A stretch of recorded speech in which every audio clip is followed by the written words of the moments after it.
যে আমরা এই কলামের উপরের মাথাটুকু শল চেক করতেছি। এখানে যে মিস্ত্রি উপরে উঠে শলটা চেক দিচ্ছে, কারণ কেন শলটা নড়ে গিয়েছে, তো মাপ দিয়ে দেখতেছে আসলে উপরে ঠিক আছে কিনা।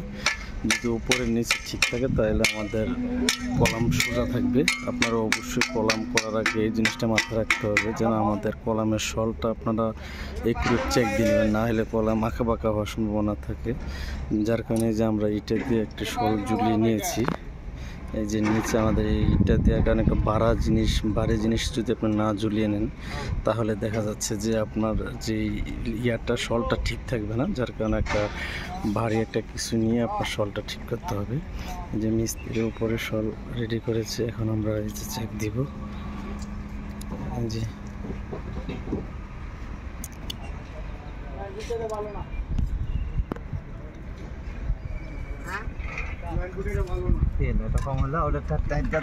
উপরে ঠিক আছে,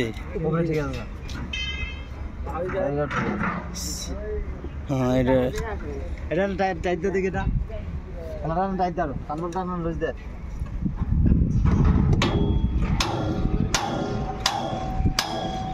টানবো লুজ দাও, টানবো টানো লুজ দাও।